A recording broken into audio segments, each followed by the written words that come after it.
Can you boost the volume?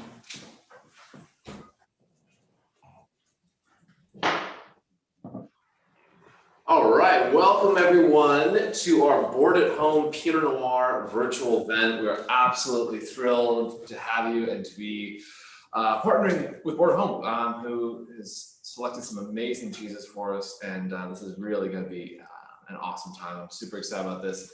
We're waiting for some of our guests to quote unquote arrive, or I guess virtually arrive. So if you wouldn't mind, we'd love to know where you're all coming in from, where you're joining us, and we will get started shortly.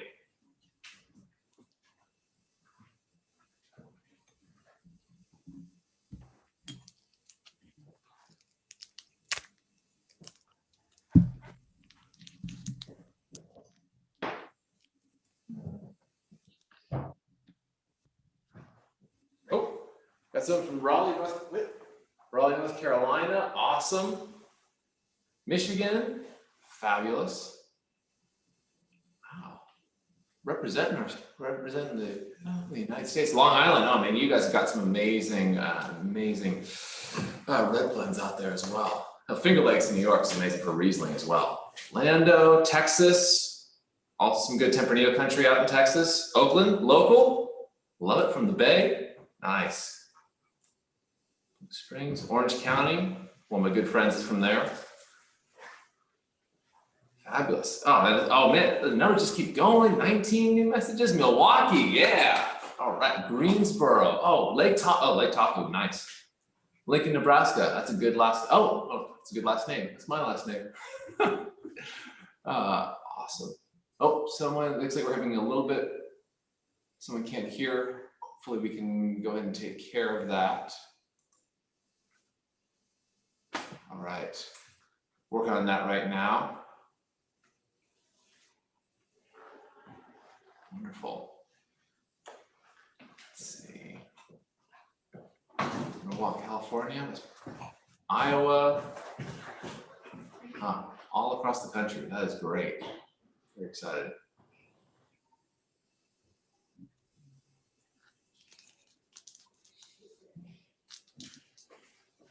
All right, should be just another minute or two, and then we'll go ahead and we'll start things off.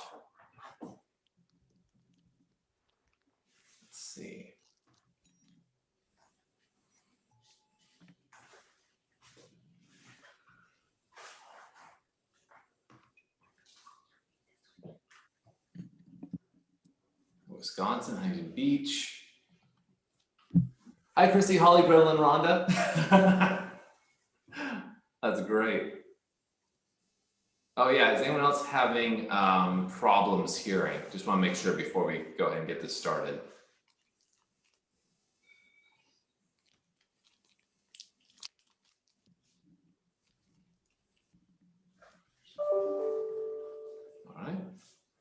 All right, awesome. Sounds like we fixed it.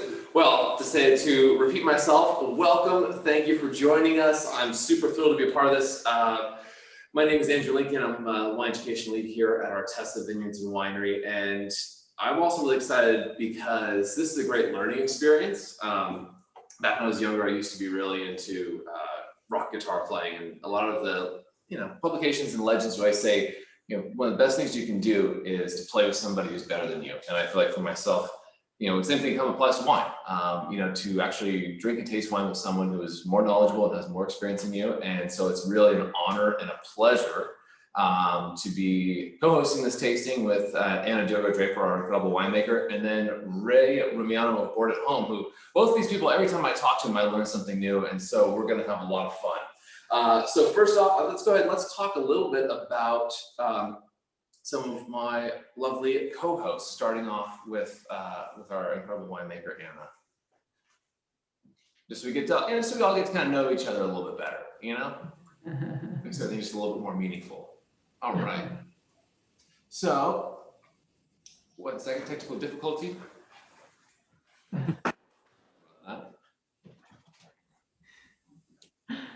There we are. Sorry about that. All right, so Diogo-Draper, born and raised in Portugal, moved to California in 2005 to join the team at Rutherford Hill Winery. In the course of her 8-year tenure, she was promoted from harvest intern to lab manager and finally assistant winemaker. And she joined Artesa Vineyards and Winery in 2013 and was promoted to Director of Winemaking in 2015. Known for a collaborative approach, Anna thrives in a fast-paced winery environment and excels at a wide diversity of roles, from laboratory analysis and quality control assurance to creative applications such as sensory analysis and blending. She credits her professional success to a passion for agriculture and winemaking, nurtured from a young age in Portugal, when she first planted vines with family and neighbors, immersed in the European tradition of wine appreciation. She holds a BA in agricultural engineering from the University of Évora. Please correct me if I mispronounce that, my apologies. Situated in the middle of Portugal's historic cork industry. Fluent in English, Portuguese, Spanish, and French. Wow, I can barely speak English, well done. She brings the international perspective to the Artesa winemaking team.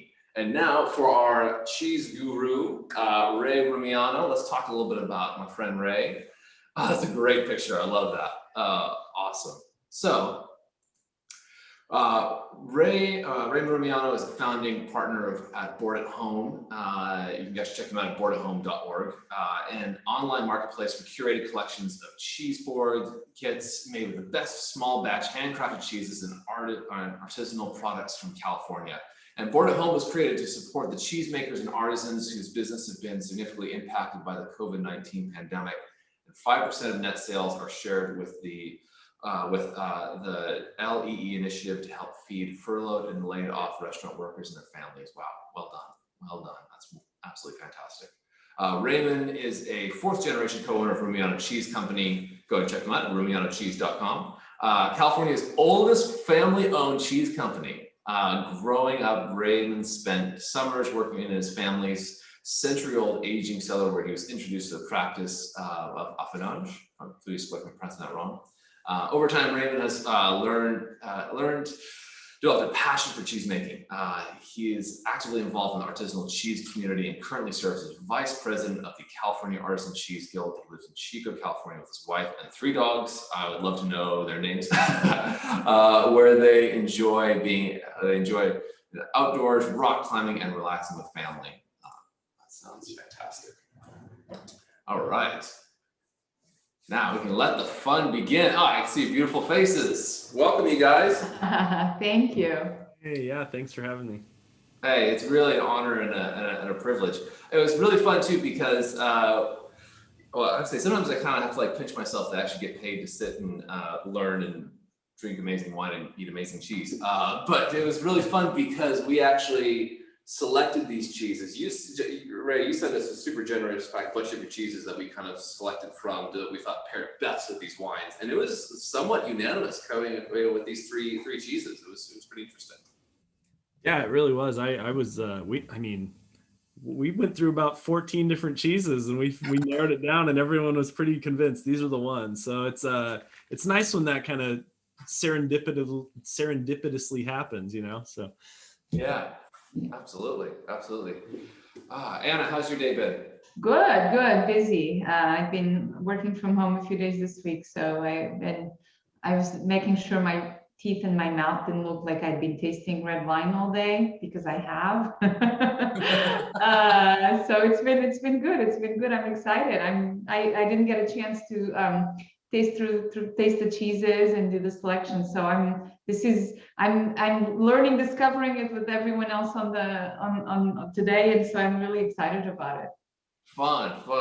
Wonderful. So I was thinking, if you got basically to let all of our lovely guests know, I was thinking what maybe we'll do is we'll go ahead and we'll go through. We'll talk about with the wine, starting with the Block 12. Obviously, talk to you, Anna, get your perspective. Then maybe we'll jump to you, Ray, talking about the cheese, and then we'll kind of talk a little bit about what we think pairing-wise with it. And then also, if you have any questions to our lovely people joining us, please feel free to send them in. We're going to go ahead and answer those questions at the end, but we would love any and all questions.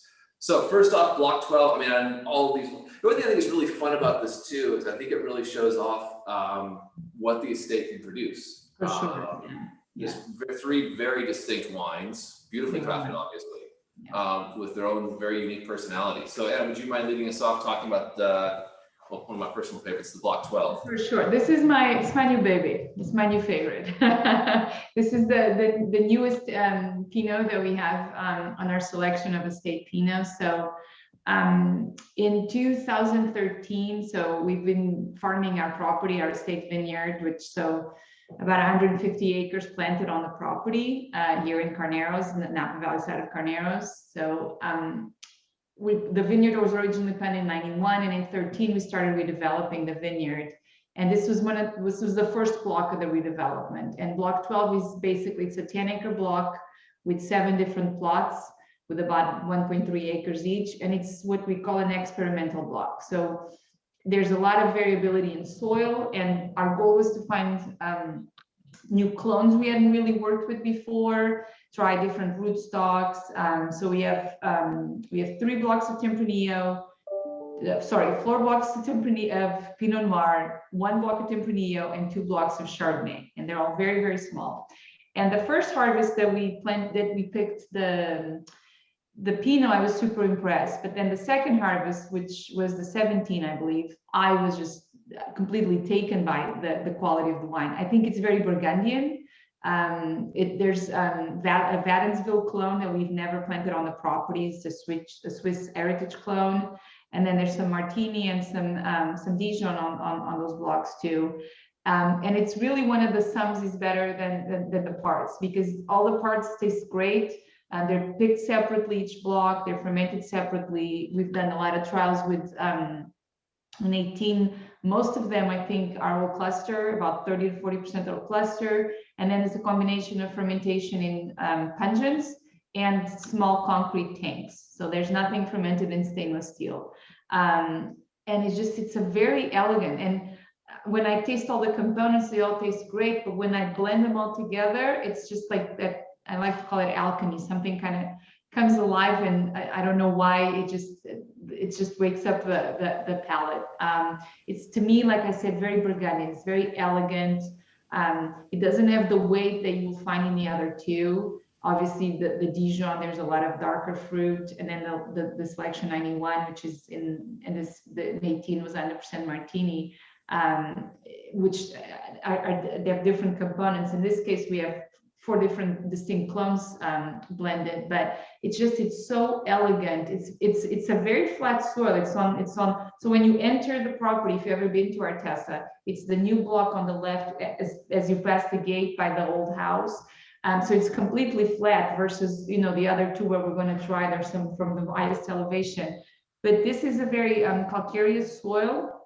We had a lot of tufa where it's this almost like pumice rock. So a rock this big, you can lift with a finger. And we actually found a lot of seashells as we were digging for the block when we were planting.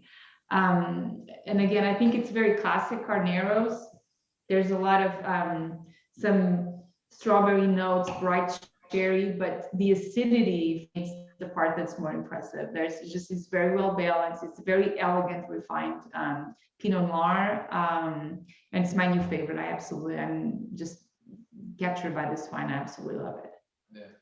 Just curious, talking a little about the calcareous soils. Something I hear a lot about it is, either winemakers and wine educators kind of drawing a little correlation between limestone-based soils and wines having polished tannins and sort of elevated acidity. Would you agree with that notion, or is that too broad of a? With the soil type? Yeah, with that kind of soil type, and usually seeing that kind of slight. Yes, I think the acid for sure, and in this wine you could really see.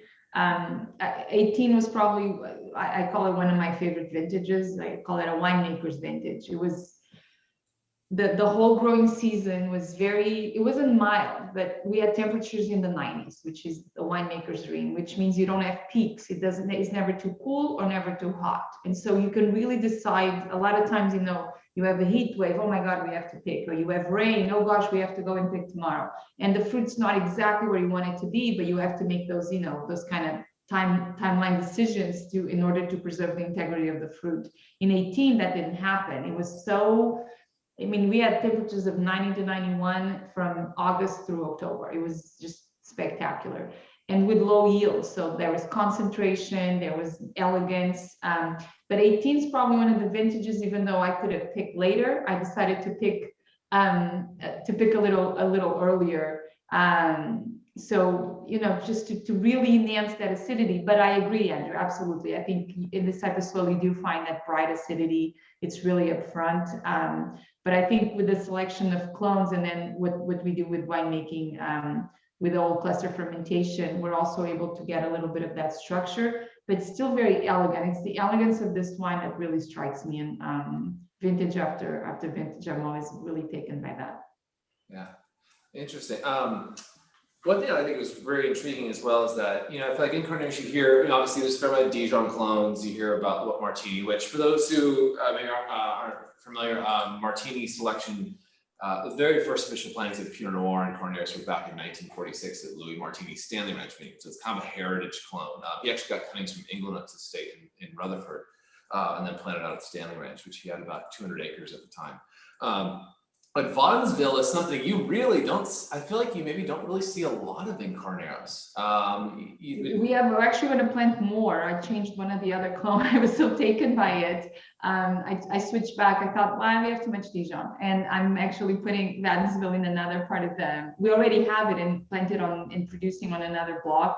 And there's one more block when we redevelop, we're going to do it. I'm really taken by, and I think also the Vaudensville clone, that acid, it's really interesting. And it's just in the vineyard, it looks very different than the Martini or the two Dijons. I mean, you can walking out, you might not know what it is, but it's something unique because it's more stemmy, the stemminess of it, it's much more pronounced. The canopy of those wines is different too.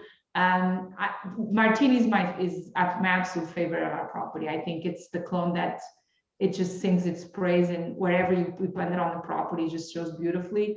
But I was intrigued. I've always loved Vaudensville, and I was very intrigued how we would do it on the estate. And I think I'm really, really impressed. So impressed that I really wanted to be able to bottle it on its own. But if I took it out of the blend, then the blend wasn't as good, so I couldn't do that. Well, at least you guys are planting more. I'm happy.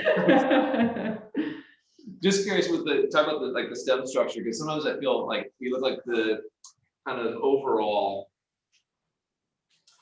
kind of profile of Vaudensville. I feel like people will say forest floor, spicy. Do you think that, especially if you're doing some whole cluster with it, that will kind of bring out more of those kind of non-fruit characteristics? A little bit, yeah, for sure. There's sometimes almost like a little resin tone to it, and I think it comes from that stemminess. That's probably the one we did less old cluster. I think we only did about 10-15% because it can get easily out of hand, so you have to control a little more. But I actually get quite a lot of fruit in the Vaudensville wines that we make. Swan is another one that I think has a lot of those characteristics that are not so fruit driven. They're more those secondary flavors. That earthiness is absolutely, it's withstanding.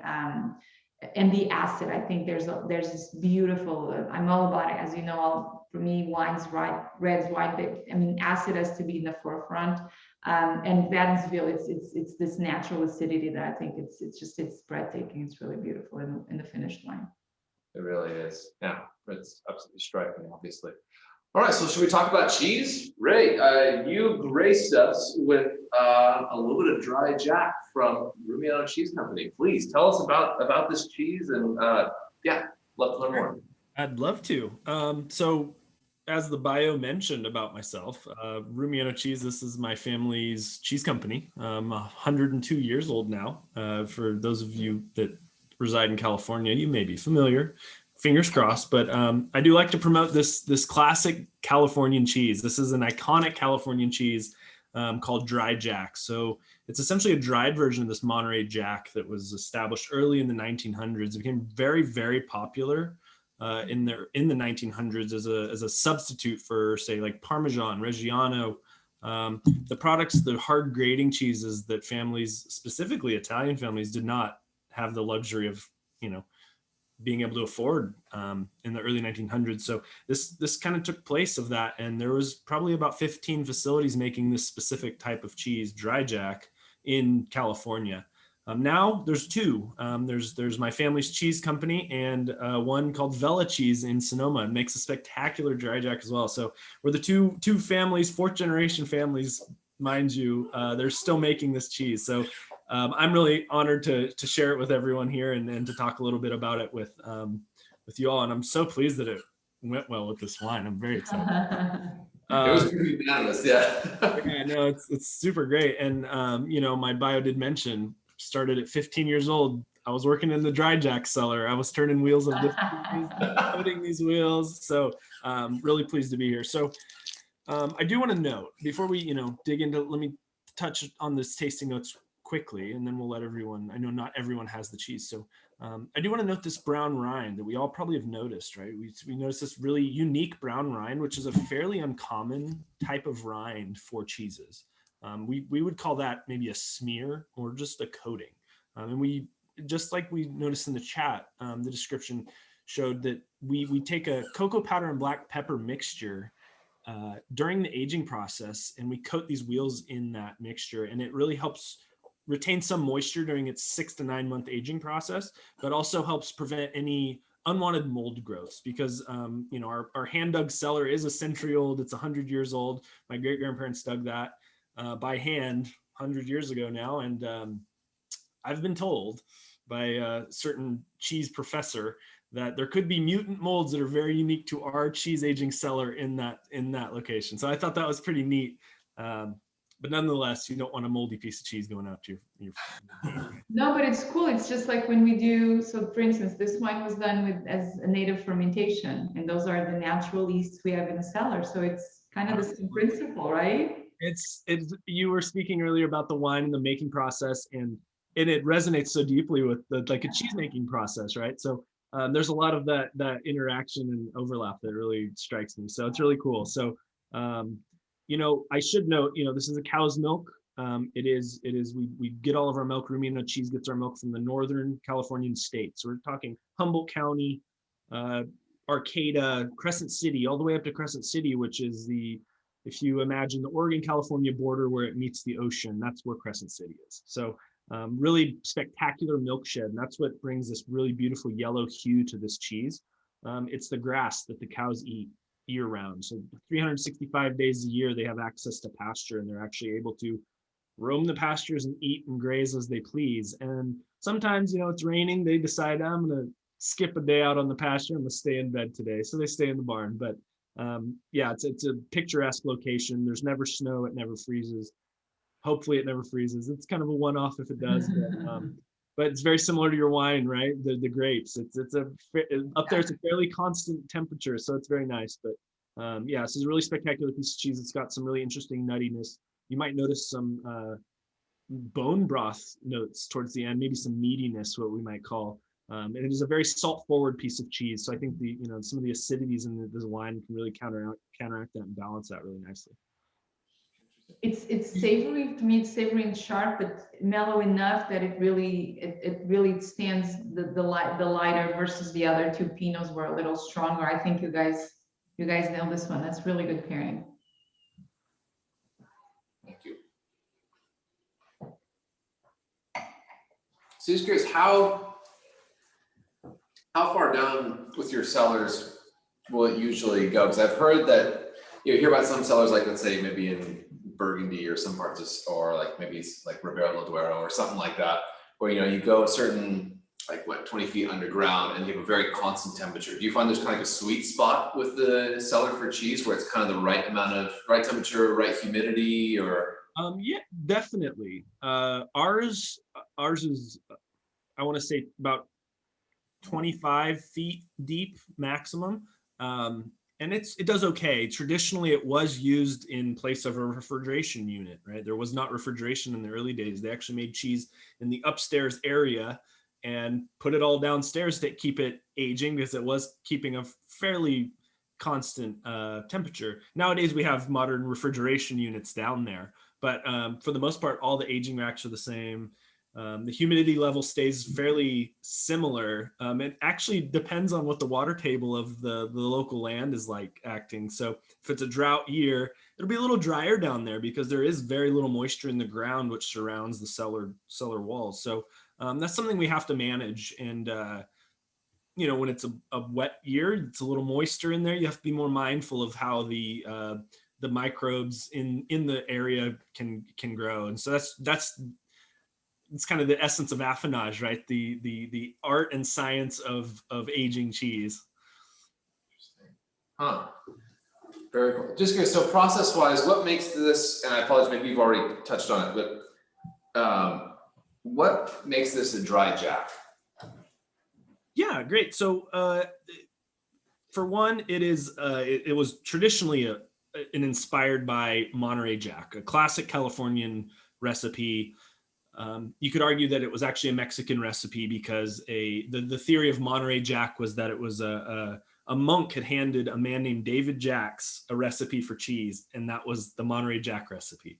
I could not tell you what year. I assume that was early 1800s, mid 1800s, if not earlier. So through time, I think what happened was somebody either unintentionally or very intentionally created dry jack. And I think it was because of that void of Parmesan, of Reggiano and Romano, right? There was it was very difficult and very hard to get those cheeses. This cheese actually became known as the poor man's Parmesan in the early 1900s. So it's really interesting. And again, it's kind of a dying breed in terms of cheeses, and it's not fairly accessible. I would say outside of California, you're fairly hard pressed to find this cheese. I always like to share it with people, and always suggest, whoever's dry jack it is, give it a shot and support it. That's super cool. I feel it's a little bit like, it's one of the reasons why we all love wine so much, is that I feel like, when you're drinking wine, like you're kind of drinking a bit of history as well. And it's kind of the same thing with consuming a cheese like this. I mean, how lucky are we that we get to experience this cheese that has that kind of history, that there's only, like you said, like 2 producers in California, you being one of them. What a privilege. That's so cool. I just love that. Yeah, it's really cool. I know. And with this wine, I mean, it's perfect. It's really inspiring and actually really insightful. I'm learning so much about wine. Like you talked about earlier, you learned a little about cheese, you learned some more about wine, but I'm learning so much about wine just being here today. I'm really excited. This is a spectacular pairing.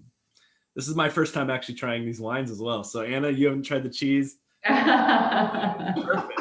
Let's pour together. No, I love it. I think it's the dryness of it, but also there's that saltiness, and there's an earthiness to it too. But it's not very sharp. It's just like like a sharp cheddar can have a bite that with a Pinot that is delicate as this can really overwhelm it. And in this case, I don't feel it does at all. I think it enhances the flavors. I think it's fun to taste the wine, have a bite of cheese, and then taste the wine again and really see how they change each other. Yeah, absolutely. Because the wine changes then the flavor of the cheese too. And that's one of the fun things with pairing food and wine, is how they kind of, that symbiosis, how does that happen, or that they kind of complement each other. Yeah, just got definitely sense like they're both beautiful on their own, and then you have this whole other experience with it, which is just great fun. Well, shall we go ahead and maybe we'll move on, and let's talk about a little bit the Dijon Blocks. Sure. Put the tasting notes. So the Dijon is most of it is new plantings too. So this is also a recent wine, and the vineyard, when it was planted, it was very heavy, obviously, on Martini clone, and then we also had a lot of older Champagne clones, which we still have. But as we redevelop, we really found our liking for some. We planted a lot more Dijon than we had on the property, and particularly with 2 blocks, block 17A, 17B. It's 2 of our favorite new plantings that we like them so much. They're Dijon 667 and what we call 777, like the airplane. The quality was so good that we decided right away that we knew we wanted to do a single bottling out of it. And then the fun thing is it's not specifically from that block every vintage. So we really find the best components. Some people that that heard me before or that became to Artesa know that's a lot of behind my inspiration is really the estate and the vineyard, and we pick based on how the terrain is. So for instance, on some of these blocks, we actually do this really cool technique called capas. It's a very ancient Spanish technique. that we started using, I don't know, 3-4 years ago. And in the old days, there was no ability to cool down the fermenting tanks. And also there wasn't the labor force to pick a vineyard all at the same time. So the vineyard was picked as the family ability, and the fermentation started. And now we have cooling jackets to cool down the tanks, right? But before there was no cooling. So the way they cool down the tanks was by adding fresh fruit on top of the fruit already fermenting. And so you fermented for a few days, then the family had a chance and they went out to the vineyard, picked some more grapes, turned those new grapes on top of the grapes already fermenting. That would cool down the temperature, slow down the fermentation. And so we do that technique. I purposely turn off the cooling jackets, the tank is turned off. I start the fermentation native, and then every 3rd or 4th day, I go and pick another. So we usually pick these blocks in 3 to 4 times. So I do 3 to 4 add-ons. And I'm not sure what it is. I think it's the peak of fermentation, because temperature rises so fast, and then you add the cold fruit. And so the fermentation kind of goes like this in temperature, but we're able to really get this just incredible fruit intensity and structure, and just depth of flavor on part, because these are some of our highest elevation blocks on very sandy loam soil. So the soil is part of it, the exposure, they're south face blocks. But then also I think that technique that we use, and we've done trials like picking half of the block as capas and then other half picking it, traditionally not doing as capas. And after doing it 2 years and the capas being always better, we gave up, and now we do this block 100%, as we call it capas every year, because a capa is a cover. So what it means is you're covering the old fermentation with fresh fruit. So it's a really cool technique that we started using. It's very labor intensive. We can only do it in our estate property. If I asked the grower to do this, he would probably, laugh in my face, I think. But in the estate, I'm allowed to do these crazy projects and experimentations. And in this case, I really think it works, and it really adds to the structure and that depth of the wine. And these 2 blocks, these clusters are very small. The berries are really, really tiny. So you get a lot of fruit concentration. Obviously, as you taste next to the 12, you really see that difference in concentration and structure. I mean, there's structure in this wine.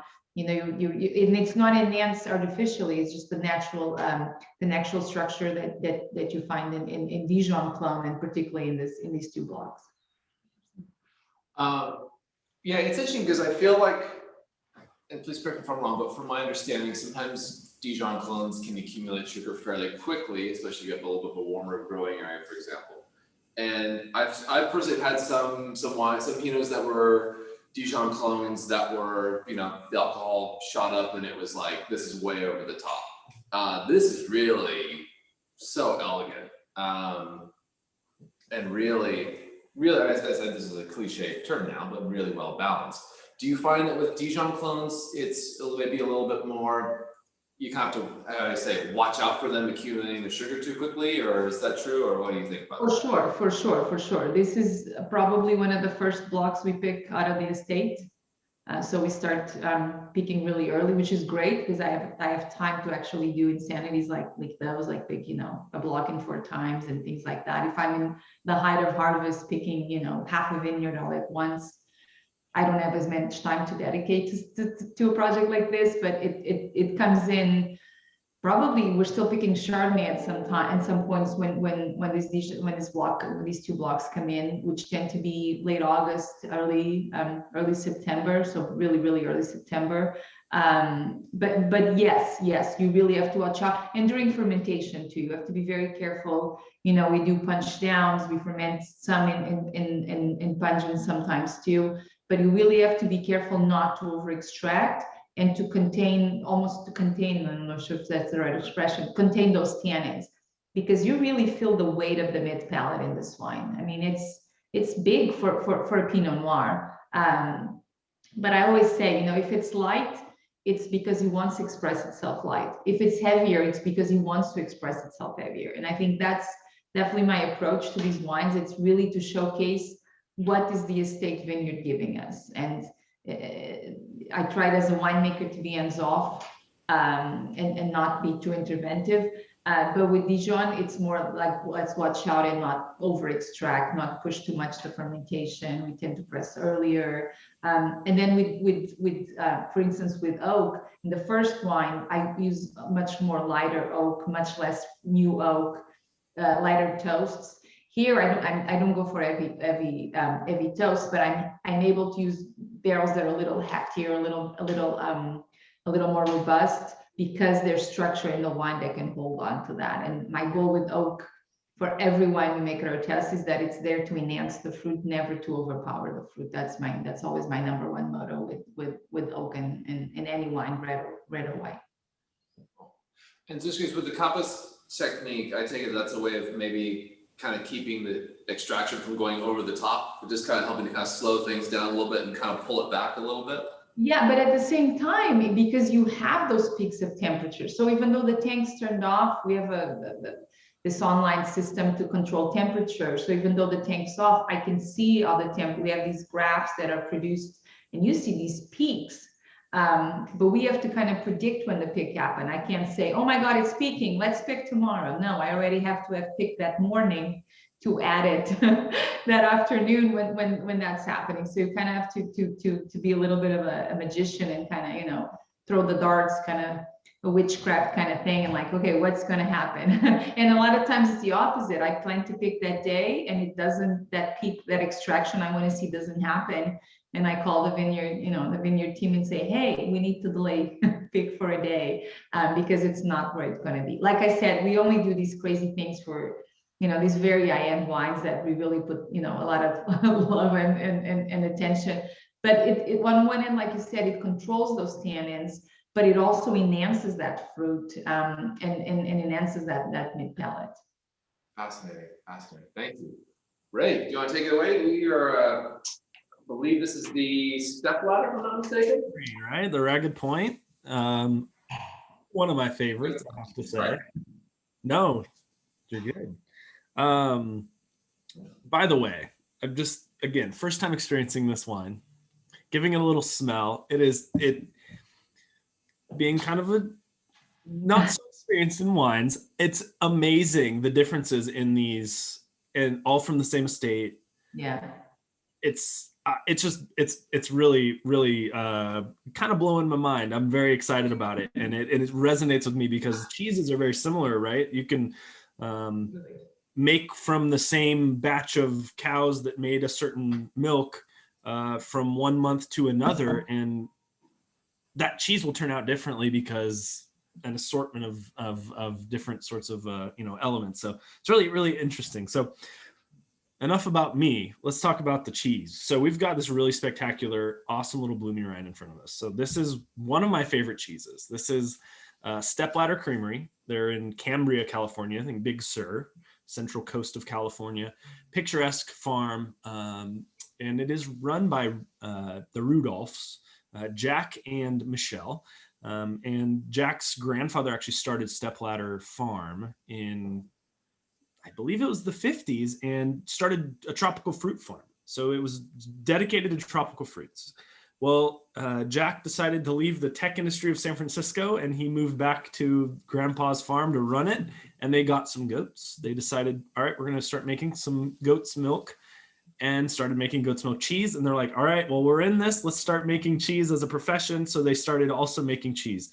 So it's turned into this really amazing, awesome location. They have a spectacular little agritourism business that goes on there as well. Picturesque, beautiful for weddings or events at any point in time. But this cheese they make with a beautiful cow's milk that comes actually from Cal Poly. The school down there has a spectacular dairy program, and they use their cow's milk from Cal Poly to make this really spectacular bloomy rind. And this is made in the style of you can think like a camembert, for example, right? A bloomy rind is what we would call something with this white fluffy rind on the outside. And this rind is actually living. It's actually a living rind. So you'll notice the paper that it did come in. For those of you that have this cheese paper is specifically made for this cheese and this cheese type because it needs oxygen to survive. Otherwise, it's going to off-put some ammonia. The rind will die off, and it just doesn't turn so great out for the cheese. You will notice it if it doesn't if it's in that state. So with that said, there's some really interesting elements to this cheese, and it's a really buttery triple cream. And I don't know if everyone knows what triple cream means, but it essentially means they've added three times the amount of fat is in this milk before they make the cheese. So they've actually pulled butter fat from other vats of milk and added it to this vat of milk before they made this cheese. So you really get this really decadent, fairly heavy bite with this cheese, and I like to think of it as butter in cheese form because it has such a buttery palate. And there's some really interesting things on this specific piece of cheese, and you might notice on your piece, you can notice that the sides around the rind is a little gooey. I'd call it gooey, for lack of better terms, gooey. We would call that the cream line, and what that is actually a proteolysis, the breakdown of proteins, which the rind actually works its way inward, breaking down the protein structures that makes up that cheese. So the protein strands are all tied together with the fat globules in between, and now it's a little loose. So if you think like classic traditional Camembert or Brie, where you cut it open and it oozes out, proteolysis has occurred. And that changes the flavors a little bit, and it really opens up in a lot of ways. And you'll notice the middle of this is a little denser, and it has maybe some bits of crumbliness to it. That's going to have a nice, clean, fresh milk flavor to it. Maybe a little cultured milk is what I would call it. So, like Anna mentioned earlier, a sip, bite, sip, that's the perfect way to try these. I would, implore you to try it by itself first, and then you've got the cheese baseline, you've got the wine baseline, and then give them a chance to commingle. I think this is a really, really spectacular pairing for this, and the fruitiness in this, the Dijon block. It's just I haven't tried it yet, but I'm very excited to do that. So I'm gonna give it a shot. Me too.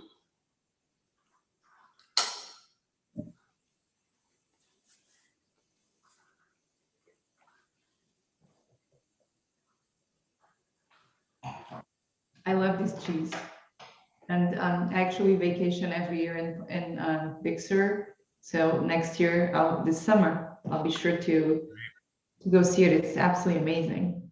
Perfect. I love it. Yeah, it's one of my favorites. I should note, for those of you that do have the cheese, the rind is edible. It's intended to be eaten. I always say, if you're really not inclined to be eating it, it's okay to cut it off. We won't tell anybody. We're not gonna go after you. We're not the cheese police. Totally fine.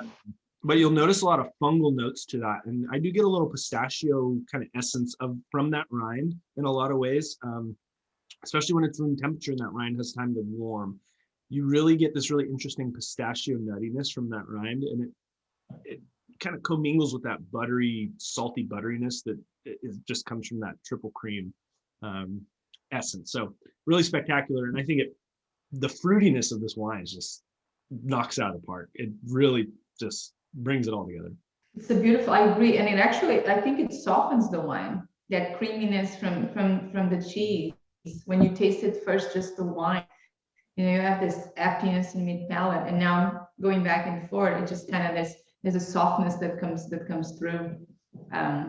You're right. It feels like, I never actually grab a chunk of butter and ate it by itself, but I imagine it wouldn't be this good, but similar or comparable maybe. It's this creaminess. It's just insane. It feels so lush, so almost wrong, like, oh my gosh. I know. I have to portion myself with these when I do tastings, because I will eat the whole piece of this. And just for those at home, if you got a little touch of honey, try it on this, and it knocks it out of the park. Cool. So actually, side note, we had a really great question from one of our friends. Can you please define tannin?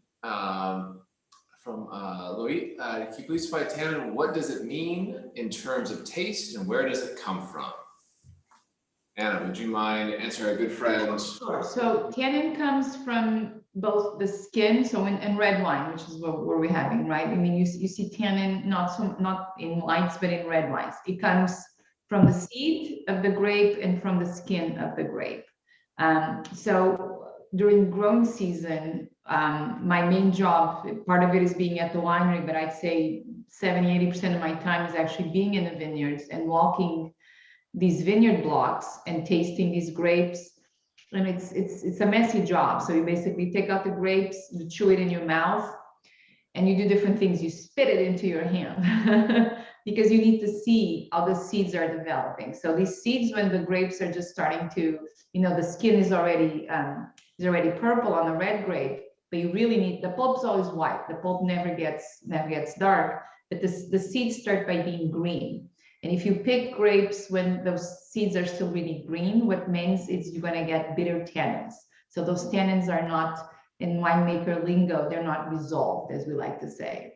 And so what you want to see is those seeds to be really crunchy and almost dried out. So you want them to be brown. And another thing that you see is that the pulp is attached to the seed still in the beginning, and you want that pulp to be completely detached from the seed. So all these things are synonymous of being of a good ripening happening, and then also from the skin. And so during fermentation, the reason you want those seeds to be brown is that you're doing either a pump over or punch down, so you're extracting color, because when you crush grapes, even red grapes, there's no color to that juice. That juice is murky, kind of uncolored. And as you ferment, you're extracting color, but you're also extracting tannin. And so one of the things I do with our assistant winemaker, Kyle, every day is we go through every single tank and we taste through these wines and we see how the tannin is developing. And then we make a plan for that day and the next day on how to do the fermentation. So do we ferment, or to extract?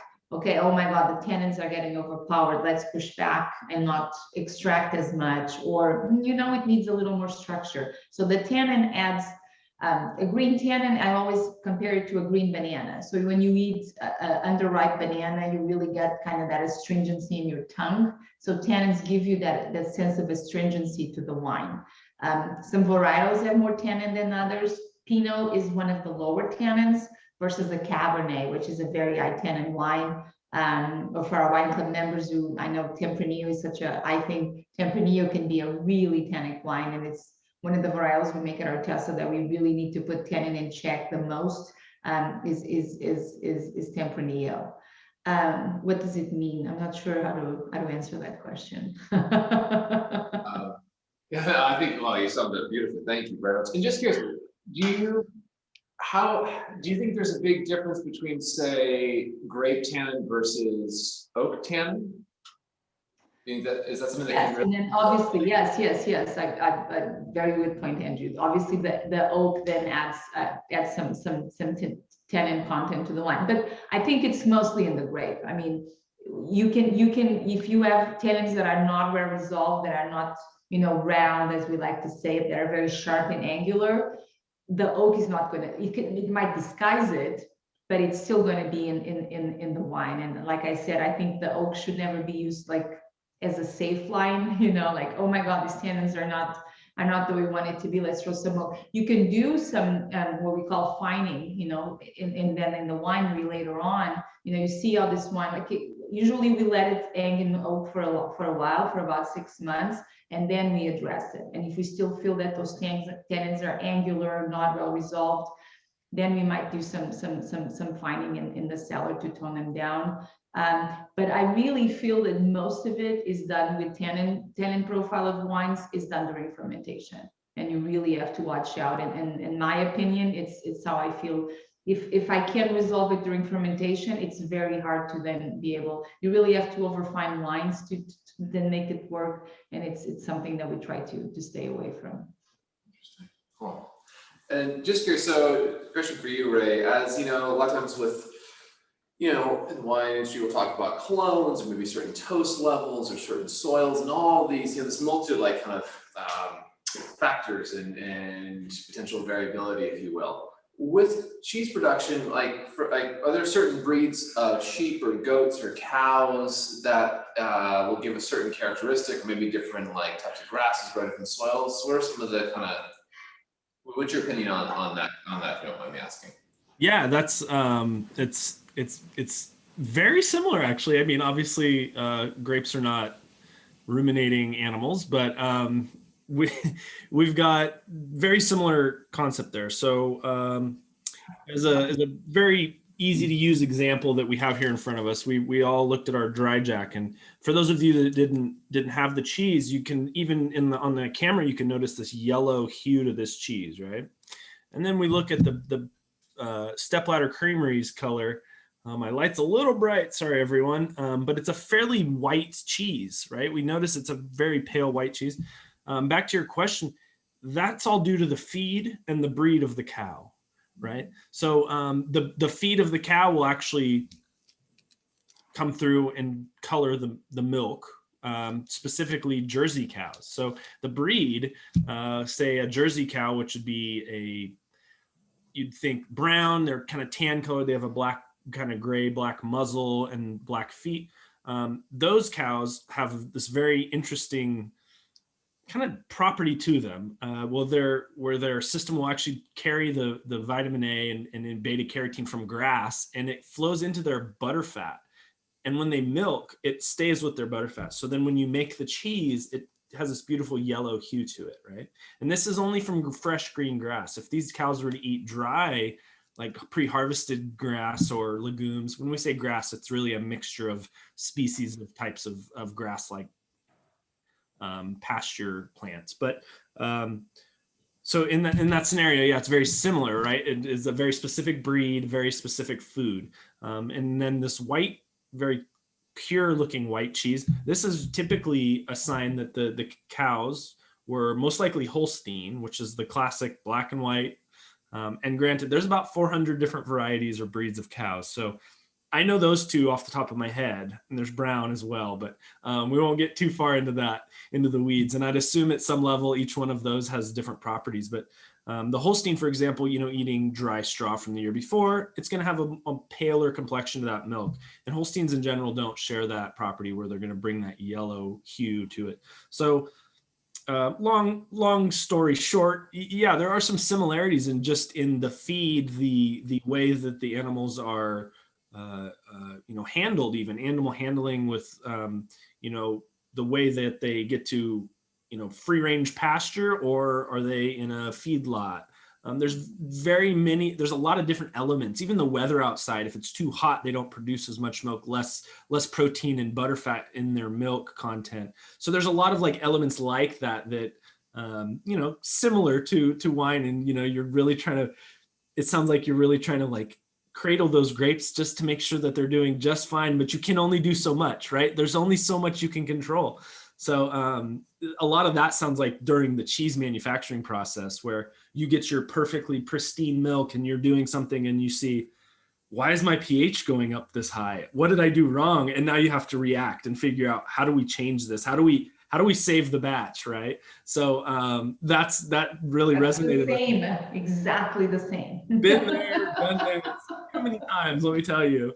Trial and error. I chalk it up to R&D, right? So, but yeah, back to your question.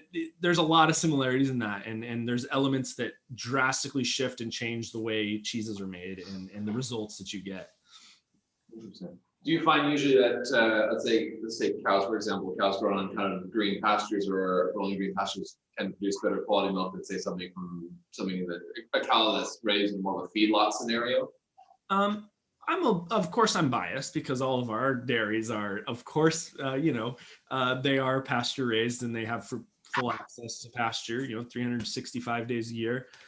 I would say yes, and I think a lot of that has to do with animal welfare as well. I think that's something to it. And I mean, there is spectacular cheese that comes from, cows that have been on a feedlot. And then you've got the ethical dilemma, which we don't necessarily need to get into, but I think from my perspective, my humble opinion is, yes, you do get a little bit higher quality. I mean, it is known that happier cows, bear with me, yes, cliche, they do produce higher quality milk. It is pretty, and by happier, I'm thinking like less stressed. And then there's ways to indicate or measure that sort of thing. So. Cool. Well, speaking of high quality, let's move on to the next Pinot, which is our Selection 91. And if I'm not mistaken, I believe 100% Martini selection, which we all love. I know Henry, this is one of your favorites. So please walk us through this wine. For sure. So for many years, I think it was one of the single vineyards or higher tier Pinot Noir we had was our Block 91D Pinot Noir, which I know was a big time cult favorite Pinot with all our club members. And then with with the redevelopment and it came from one block, which was the Block 91D. And as when the block was ripped, we really felt that we couldn't continue to make the wine, obviously. But it was a mini revolution between the wine club members. We got a lot of at some events here at the winery. It was the #1 question. We had a wine dinner where everybody kept asking, "Where is Block 91D? What did you do?" And so, because it was a Martini block and it's replanted, and so within the 3-4 years, we hope we will be back on in production and hopefully with the same or more quality than it had before. But this wine. It is intended to be 100% Martini, but in my mind is the best of the vintage. And so I'm not completely tied in that it has to always be Martini. I think I see the Block 91D as being it was our top wine, and that's how I continue to look at it. But by coincidence, it's always a Martini selection that so far has made it into making into this wine. And the remarkable thing with the Martini clone, Martini selection is no matter where we plant it at the winery, it's always my favorite clone. It's in the lower parts of the blocks, in the higher ridges, south face, north face. We picked for the first time this year, we have a new block next to where 91D was, which now will be Block 24. We have a 23, which is also Martini selection, and it's remarkable. So it shows this. It's not as big, as robust as the Dijon is. It's almost to me a combination of the Dijon and the Block 12. There's this strange elegance, but then there's this like power. It's this subdued elegance almost. It's this subdued power. It's elegant but concentrated at the same time. A big portion of it, all these 3 wines are native fermented. So what it means is, just like Ray was saying, that you have this.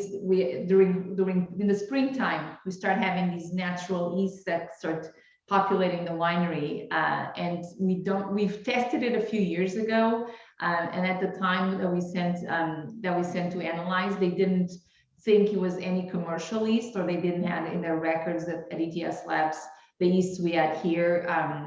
And so we've decided, since 2015, all our higher tier estate vineyard, all our estate wines are 100% native fermented.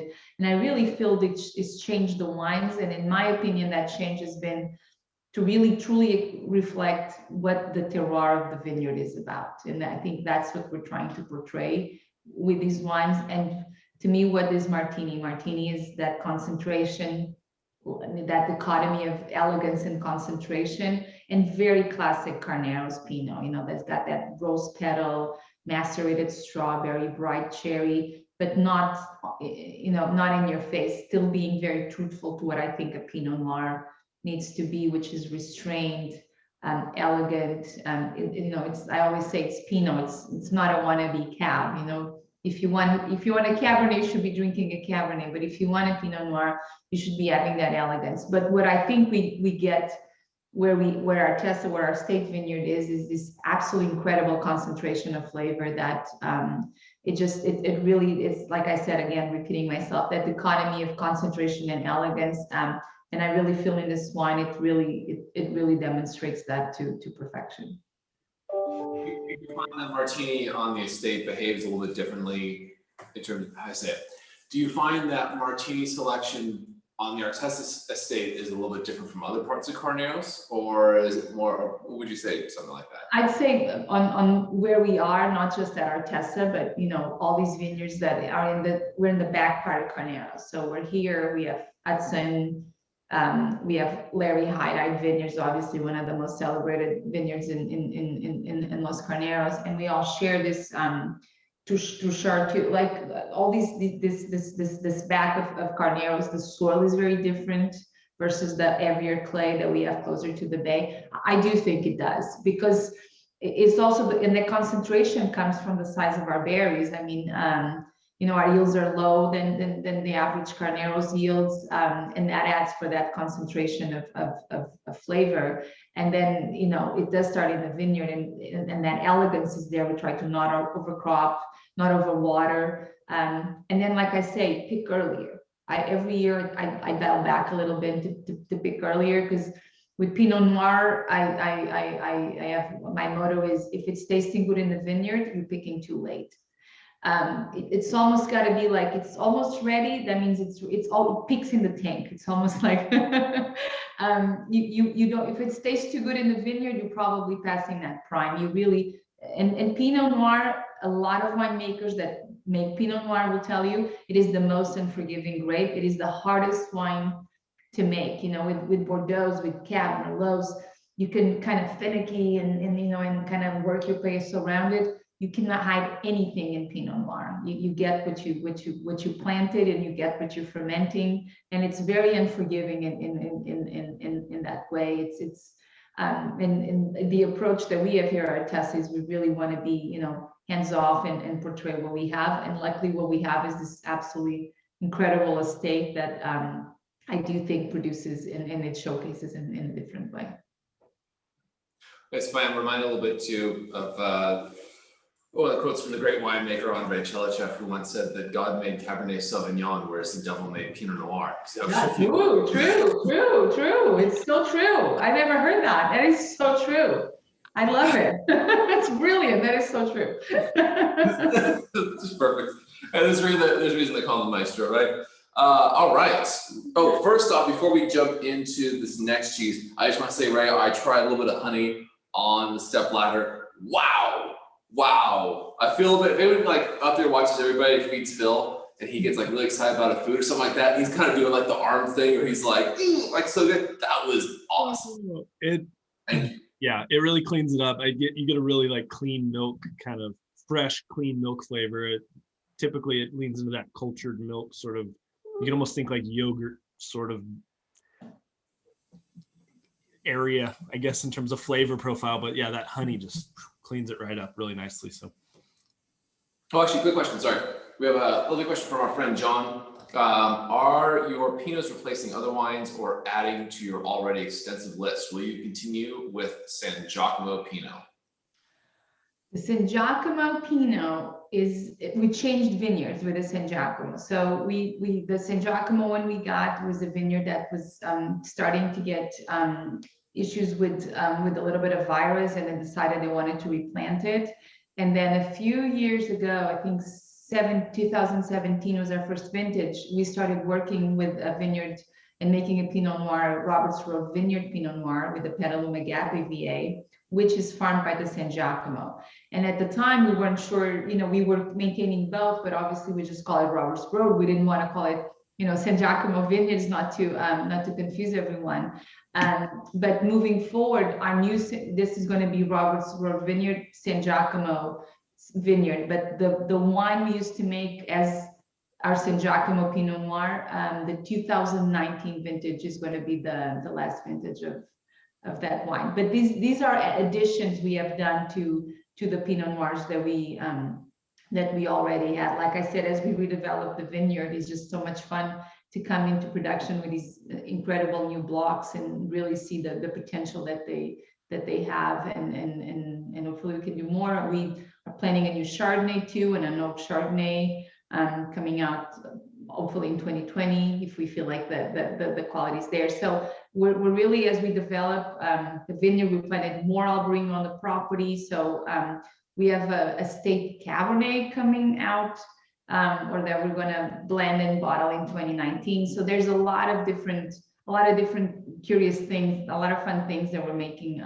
as we would develop the property, and really, you know, as a winemaking team, kind of find what we like, the wines that, you know, maybe then, to be honest with you, for instance, with Block 12, I didn't think it was, I thought it was great. We're going to make it into the estate. And it was mind blowing to see the quality of that block. It really, really surprised me. So, and surprises that we still don't know we're going to have as we redevelop. We're not about probably halfway through the redevelopment. So we still have another good 3 years to go, but hopefully more good surprises to come. But these, yeah, like I said, these are add-ons, except for that San Giacomo Pinot that unfortunately we won't be making anymore. Awesome, thank you very much. And talking new Cabernet and Chardonnay, I'm very, very excited. Thank you, John, for that question. And thank you, Anna, of course, for your wonderful answer. Much appreciated. Yeah. So, Ray, what delectable do we have in front of us? Yeah, great. Sounds like you were just as excited about that answer that Anna gave, by the way. I know the new wine's coming out. Yeah. So we've got a pretty awesome cheese. I'm very excited about this one. This is called Highway 1. This is from a really, really spectacular creamery called Valley Ford. In Valley Ford. So think, well, I could just name off a bunch of really tiny towns on Highway 1. But west of your region, Petaluma area, west of that. So we're thinking North Bay vicinity, Northern California. And Valley Ford is actually a really interesting company. Karen and her son, Karen Moreno. I always butcher the last name. Excuse me if I mispronounce that, Karen. But she's a fourth generation dairy owner. Her family's owned this dairy for quite a while, and then her and her son actually own and operate Valley Ford Creamery. And it really started. It's really interesting how Karen decided to start making cheese. It really started with her desire to recreate this cheese that she found on her grandparents' table at all times. They had, there was a thing called the table cheese. It's not so prevalent nowadays, but traditionally, in Italian, I assume French, and also probably Spanish at some level. Portuguese. I was at a table cheese growing up. Yes. Exactly, right. I love that. It doesn't have to be too refrigerated. It can sit out fairly well. It can hold its thing.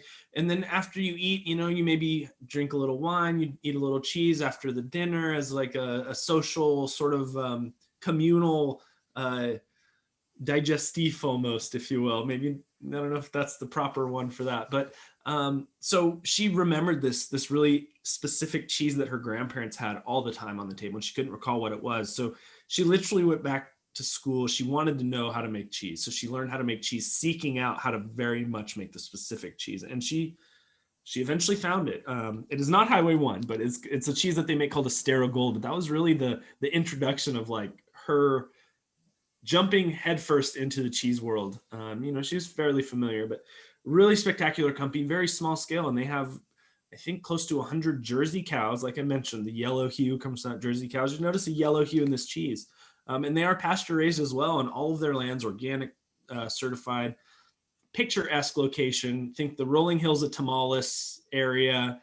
It's spectacular. I spent a lot of time out in that same region, learning how to make cheese with a great friend and cheesemaker that worked out of Tamaulipas Farmstead Creamery, which was just spectacular stuff. But anyway, I can fanboy about a lot of different types of cheese today, but we're talking about Valley Ford right now. So this is a washed rind. This is like a classic Fontina. A lot of the Fontinas we might see in the stores today, they're Fontina inspired. This is a true Fontina inspired cheese here.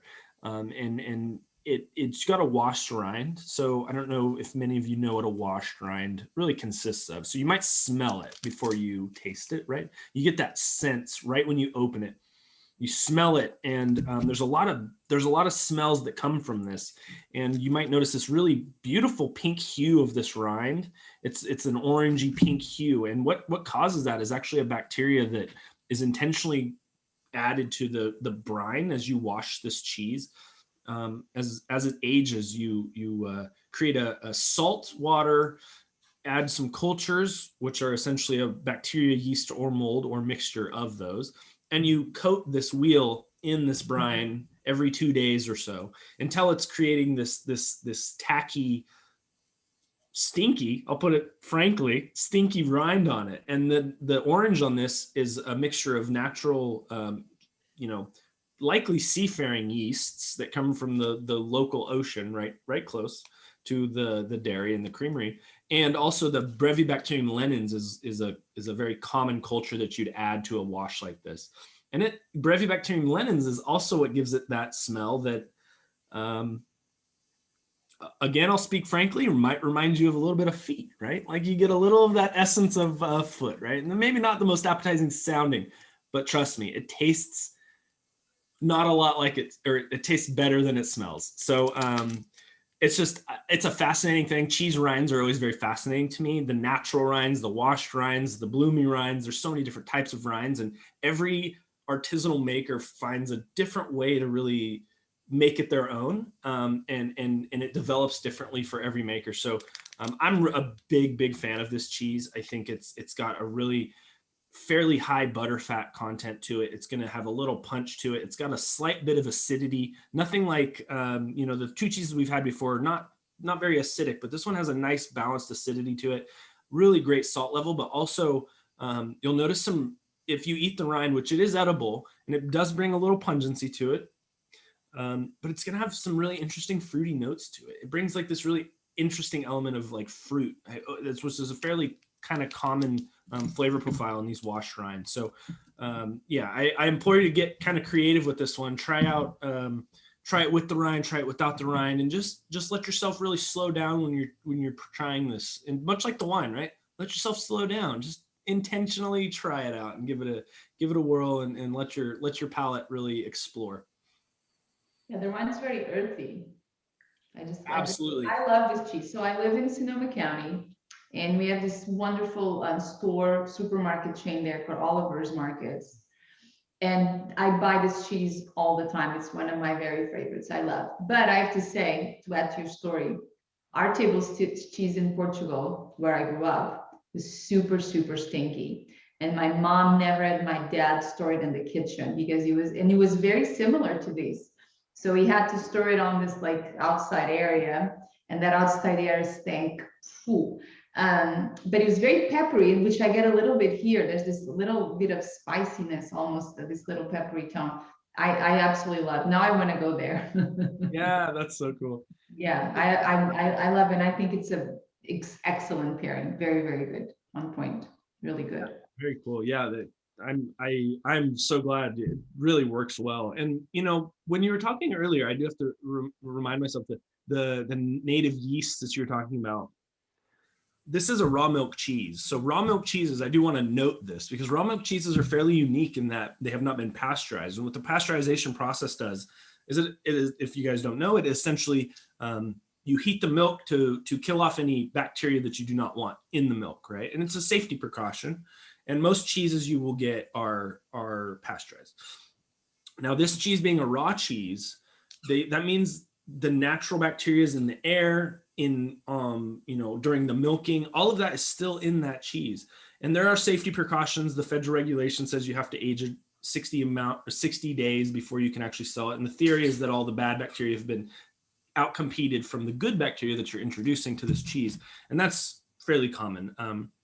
But anyway, the raw milk aspect really changes the way the cheese can go. I mean, any given day, it can really change the way the cheese turns out. And it's really kind of a spectacular, talk about terroir, right?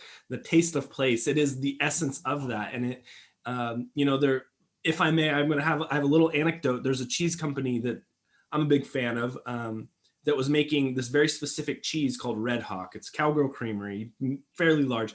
They made this spectacular cheese called Red Hawk in their Point Reyes station location, and very close to the ocean, right? And they needed to expand, so they moved their production to Petaluma. Well, they found that it just was not the same. It was not the same, and they couldn't figure out why. And then they realized the seafaring yeasts from that location were helping create the cheese as it was, right? Didn't have the right flavor. The rind was not turning out properly. But when they moved it back, the production back to that location, it was back to its, original self. So I always like to use that as like a concrete example of taste of place, a terroir, right? Like that, it's just, I don't know. You can't get any more real than that, really. That's a great story. That's so cool. Do you think that's part of the reason? So for those who haven't been, if you go out to like you're saying, like you go to like the Point Reyes area, it's like, well, incredible place for wildlife, but obviously so many, there's tons of dairy ranches and really beautiful out there. So aside from that taste of place, is there any other reason why you see a lot of dairy ranchers out in that particular area? Yeah, grass, available land and grass, free feed, so to speak, right? You have to maintain the fields and whatnot, but originally when dairymen started populating, I think there was a very large population of, like you had Portuguese, you had probably Spanish, you had some French, I'm assuming you had probably a lot of Italian. In my location in Northern California near Chico, there's many families that are like Portuguese, like fourth generation Portuguese dairymen, right? Yeah.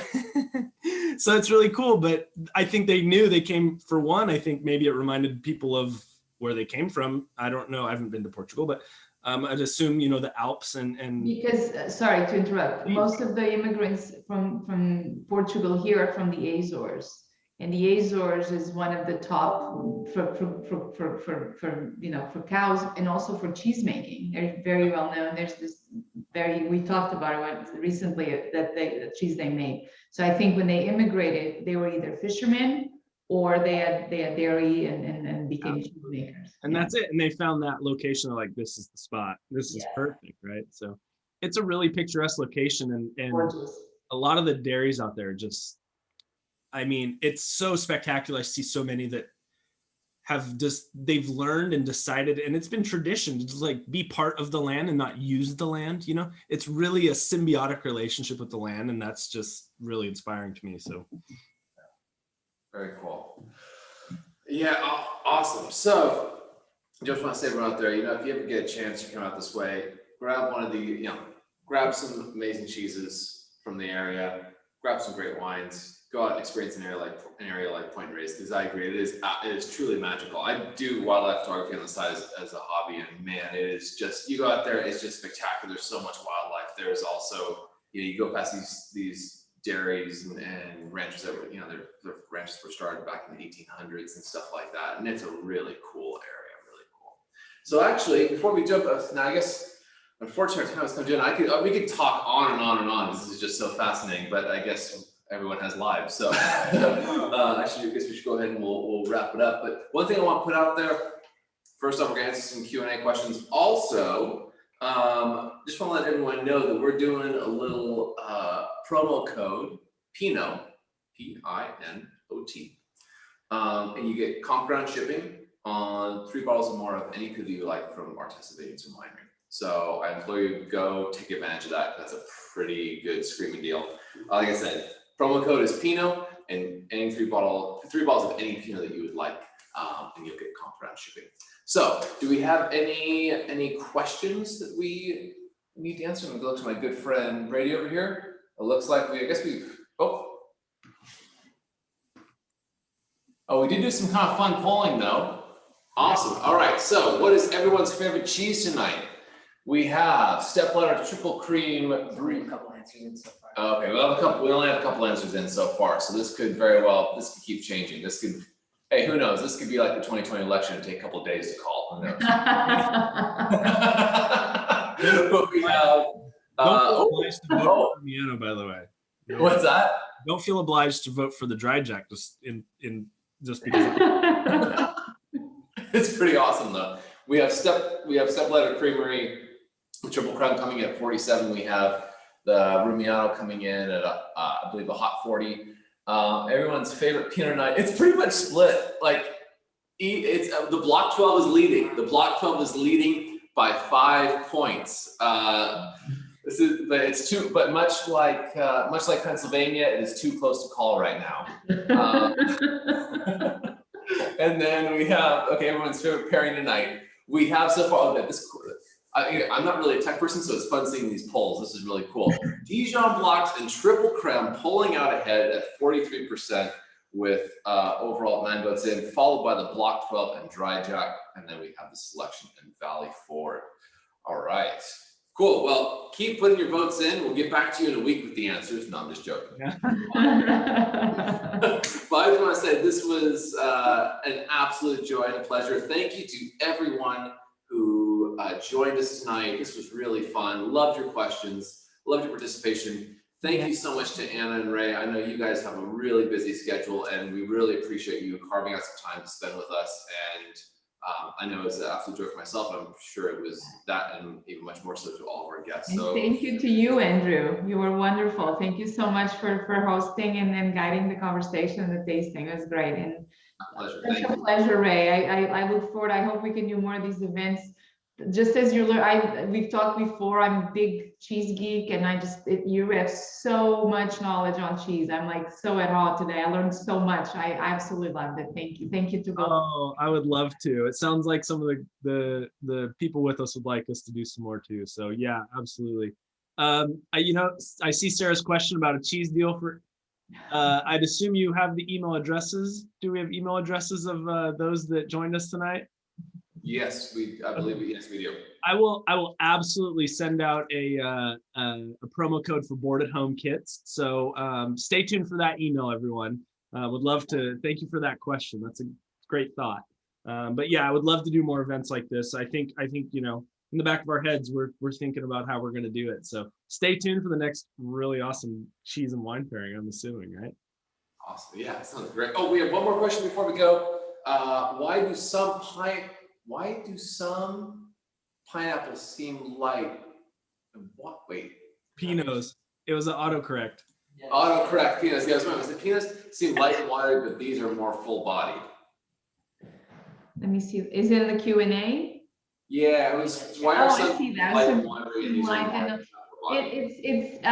It's the clone. I think basically it's the clone and the terroir. It's where they're grown, but a lot of it has to do with the clones that we use. And traditionally, Pinot tends to be in the lighter level.